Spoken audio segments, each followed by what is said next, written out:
We've got another Ask the Expert segment, and today I'm joined by Judy Pride of the Macular Society. Good afternoon, Judy. Hello, Ben. Nice to see you. And you. I'd just like to ask you a little bit about your role, if you'd like to go into your job title with the Macular Society and a little bit of background as to what you do within your role, please. No problem. So I work for the Macular Society, as you just said, and my official title is Regional Manager for the Southwest. Because of COVID restrictions, like my waistline, my area has expanded a bit, and our definition of the Southwest now includes Devon, Cornwall, Somerset, South Gloucestershire, North Somerset, Wiltshire, Hampshire, Dorset, the Isle of Wight and the Channel Islands. So if anybody out there is living in one of those areas, do feel free to contact us, because that's my role, is to be that first point of contact. And in normal times, I look after around 81 groups that meet together, and they're people that are the real experts because they're living with macular degeneration. And they come together usually once a month to share hints and tips, really, about how to really live well with macular degeneration. What we can't bear is when somebody gets a diagnosis and they feel it's the end of everything because they're losing their sight. And of course, it's just, as you know, not true, that people with support and information, because that's what it's all about, isn't it? Knowing what's out there, can actually go on to have even, sometimes they say even better lives, because they make new friends as well. So we look after a big network of those peer support groups. I also make sure that people know what macular degeneration is as much as I can, because sadly, I learned the other day that there are around 750,000, I believe, or up to 800,000 people living with dementia in the UK. And most people, if you stop them on the high street, would know what that meant. But there are around 1.5 million people with a macular condition. Why is it then that people don't understand that? So that's part of my role as well. And as you know, we often meet up at events which promote all the services for people with any eye condition at all, whether it's a severe sight loss or whether it's just the very beginning of a journey. And I take great delight also in trying to get to know all of the local eye clinics, because some of you that have wet macular degeneration will be treated for that. And the more we get to know where those treatments are carried out, the more we can make sure that there are connections between the treatment, if you like, and the ongoing living, which is what we're all about.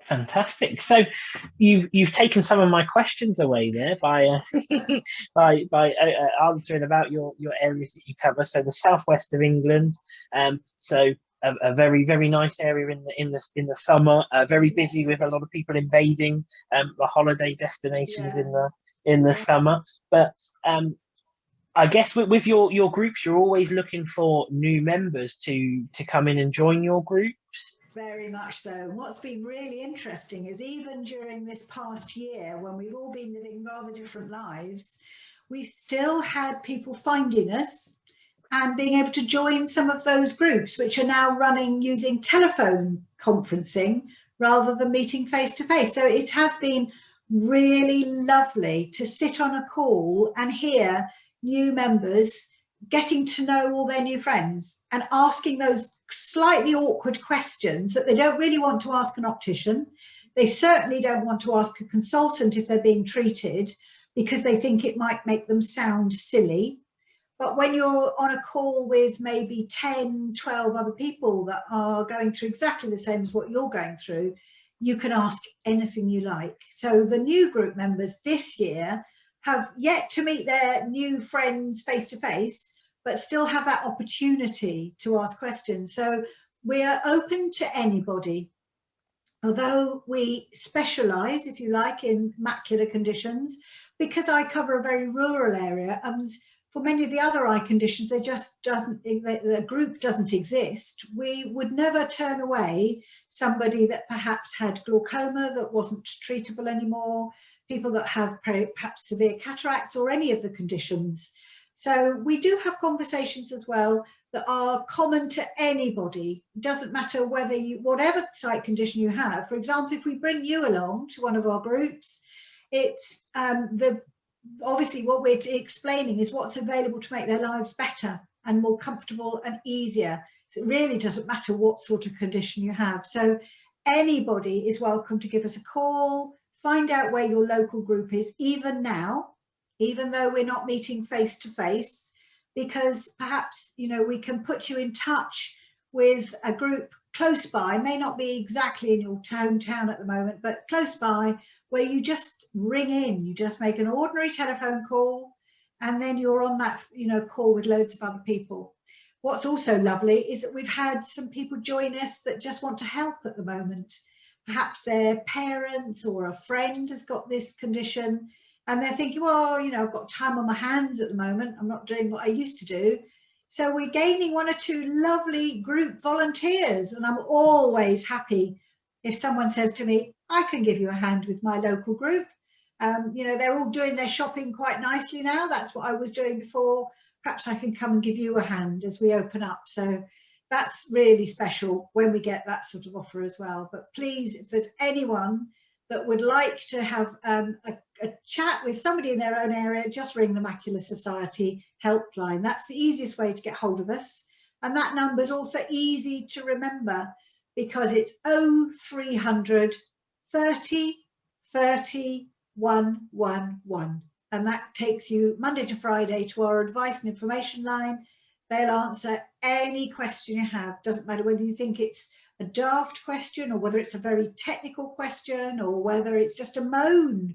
Maybe you're not sure that your treatment's right in your area. Our staff on that line can pretty much answer anything at all. Fantastic. So with regards to your groups, you mentioned that you've had an influx of volunteers. I think one thing that has happened during this pandemic is, you know, people have looked to help out others a little bit more than they would do ordinarily, whether it's because we have more time on our hands or the fact that we've learned to hopefully be that little bit kinder and offer a little bit more help than we would have done prior to the pandemic. But with regards to group leaders as well as your volunteers, are you on the lookout for additional helpers to run and organise the local groups? Always, always. I think our attitude now is that our groups pretty much are self-defining, so no group is the same. And that's really lovely because a group that meets in a rural area needs different things to a group that meets in the central city somewhere. And we hope that it's a collective, because it's, you know, if a group is large, it can be quite a job you're taking on to run a group. So we're trying to make sure that those roles, if you like, the little jobs that need doing to start any group, are split amongst as many people as possible so that it's easy. And if we have people that are particularly good at organising, perhaps speakers, for example, because they really enjoy organising things, then we would ask them to carry out that task. There may be people who just say, well, I'm not very good at doing that sort of thing, but I can make tea, which of course we know is the most important job of any group, is to make the tea and coffee. Quite seriously, because they're often the people that people will stop and have a bit of a chat with if they're a bit worried, because there is a natural flow of conversation when you're asking for, I'll have a black tea, please, with 1 sugar, and you know, can follow on with, does everybody that has macular degeneration see flying frogs? And then they're talking about Charles Bonnet syndrome before they even know it. So those sort of people that like people, are hugely valuable to us, whether it's making tea, putting out the chairs maybe. And if there are those out there that say, well, actually, I'm quite happy to handle money still, I don't mind taking the subs for a group.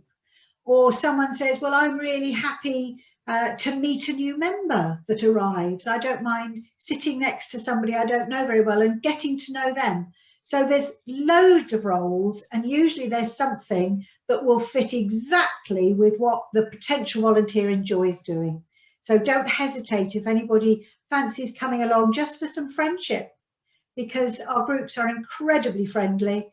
We have lots of laughs. In fact, I would say we spend more time laughing and chatting than we do taking on and tackling some of the more serious stuff, which we of course do, but the laughter tends to be the most important part of the group meeting.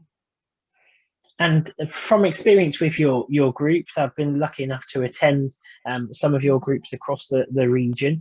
I understand you do have a variety of speakers to keep it mixed up, and also not repetitive, or try and show them something new, and not just people like us coming to show you services that we offer, but local councils, sensory teams, whatever it may be. I've sort of certainly been at an event where you've had the fire service, for example. Is that absolutely right? essential? We love having the firemen, of course, to a meeting.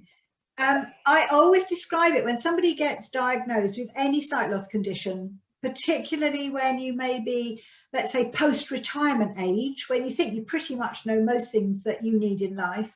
It's quite something to have to learn a whole new world. And I try to describe it as everybody has their own picture. And by that, I mean, it's a sort of a complete picture for how you want your life to be. But somebody's come along and cut it up into bits of jigsaw puzzle. And you need a bit of help to find out where you need to put back those pieces of the picture to make your complete life again.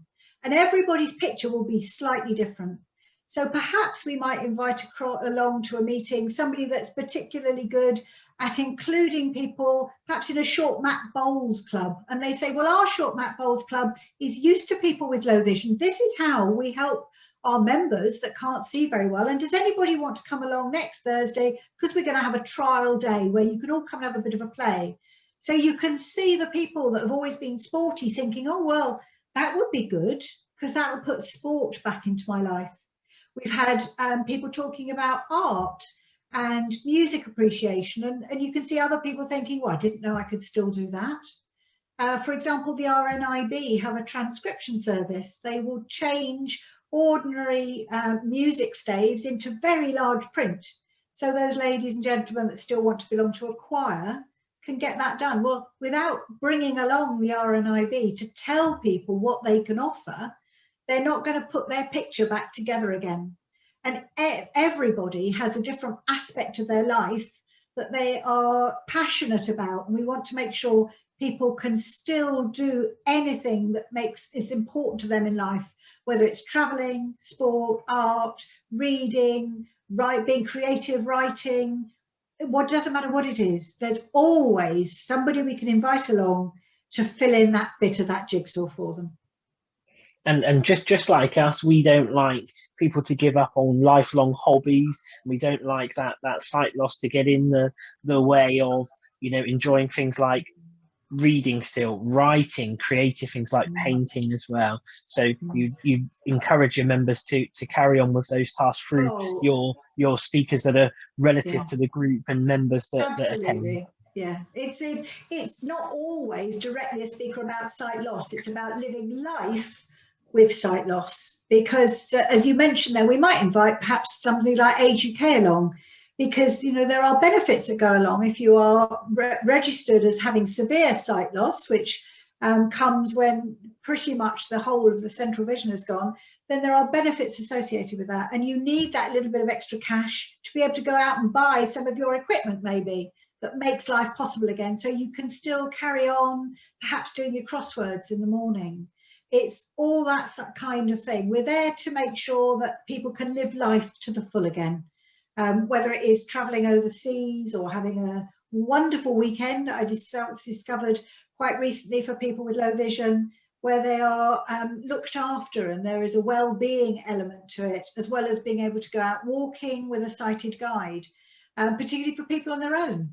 So there's so much out there, and that's what our groups are all about, is giving people the information. And of course, that's where you come in really, because trying to work out which pieces of equipment I need to invest my money in is quite a mountain. There are many manufacturers, and we've got quite a close working relationship with all of the companies now that you represent, Optilec, Enhanced Vision, because we have confidence that our members are going to have the opportunity to try before you buy. Then we know that you'll go in and talk to them as well in their own circumstances, because that makes an enormous difference. And also they're sitting next to someone else that's probably got something similar, and they can say, well, do you find this useful? And it can be very isolating, can't it, when you've lost your sight and perhaps you live on your own, or you do have a partner, but they don't quite understand how difficult it is to live when you can't see as clearly as you used to. So really important that people know that our groups are not somewhere you just come and have a cup of tea and moan and go home again. It's come along, be prepared to make new friends, learn about living life well with low vision, and hopefully give an awful lot back to the other group members, because our group members come from all sorts of walks of life. We've got professors, we've got of dentistry, we've got ladies that put bombs onto Lancasters, we've got people that have been working on agriculture, farms, we've got highly sophisticated business people from a world that, you know, way beyond my ken. But there's always somebody that you will resonate with and able to sit down and have a good chat. Oh, fantastic.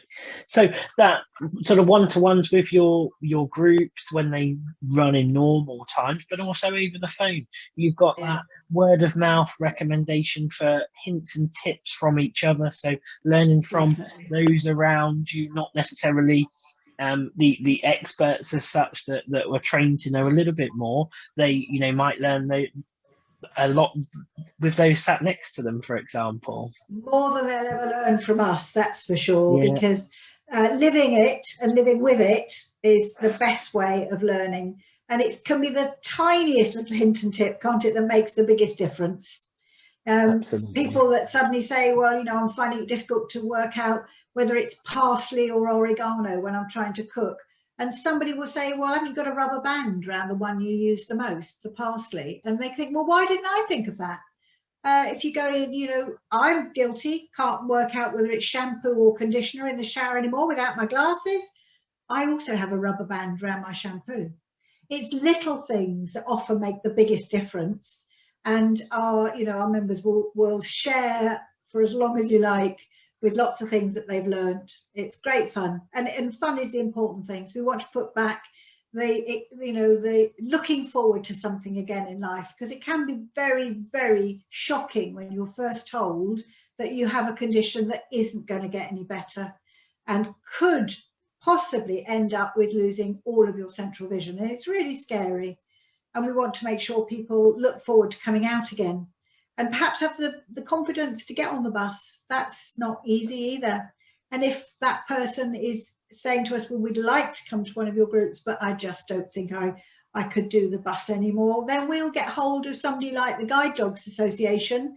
Not that they're going to have a dog, but they also provide something called My Sighted Guide, a human guide dog, if you like, that will teach them to do that journey again. And for as long as it takes, if it takes 6 months, that's fine. If it takes 6 years, that's fine too, so that they build up their confidence again. Come to our group to start with. That's a good starting point. Then you can do your own shopping. You can get out and about and enjoy perhaps a local walk, go to the woodlands, whatever that person wants to do. Fantastic. So with regards to your involvement with the Macular Society, you have experience of macular degeneration close to hand in your immediate family, is that right? You remember well, Ben. Yeah, I first got involved or was interested in the Macular Society because my father has wet macular degeneration, and this is going back a bit now. And I remember that he went to Moorfields, he was living near London, and came home and said, oh dear, it's not going to get any better. They've told me I'm going to lose my sight. Interesting that he said that. Not that he was losing his central vision, but he was losing his sight. So that's what he heard. And he couldn't even remember the name of the condition. He'd never heard of it before. Nobody thought to write it down for him, unfortunately. So with a bit of detective work, really, we worked out what it was.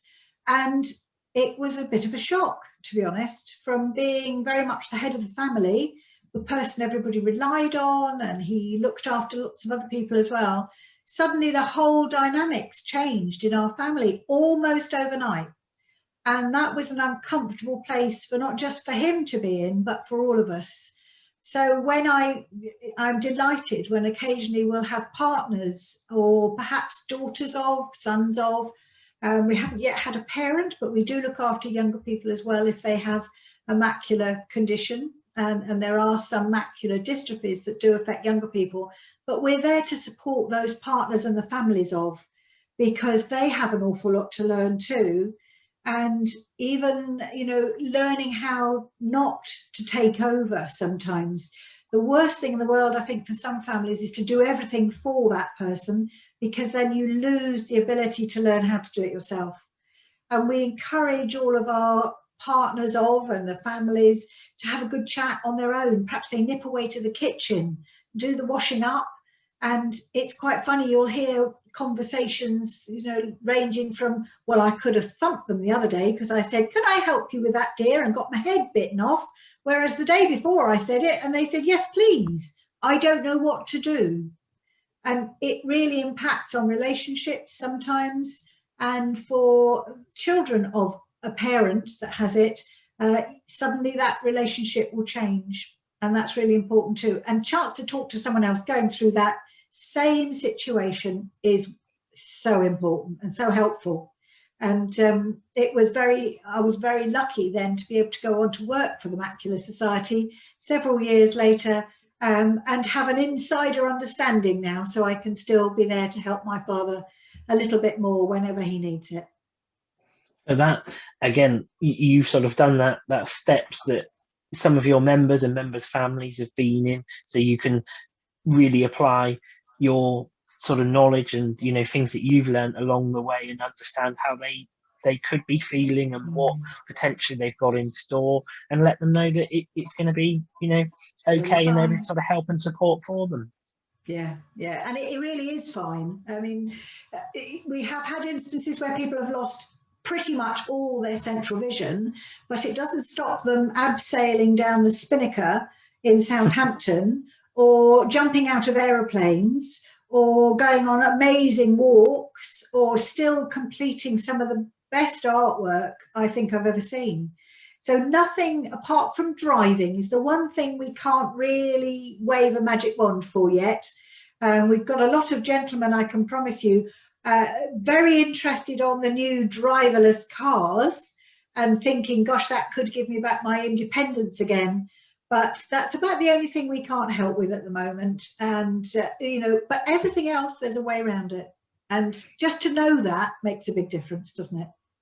Absolutely. So we touched briefly on membership or becoming a member of the Macular Society. I know you read out the all-important number, and we'll add that on to the details of this when we're complete. But if someone did want to sign up as a member of the Macular Society, how would they go about that, Judy? Oh, there's a couple of ways. If you're confident in going to the website, just search Macular Society and we come up pretty quickly.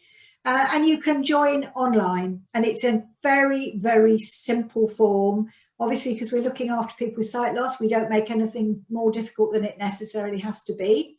But if you don't feel confident in doing that, you can ring the number I gave out earlier. And again, that's on a website if you've got some members of the family that will look that up for you.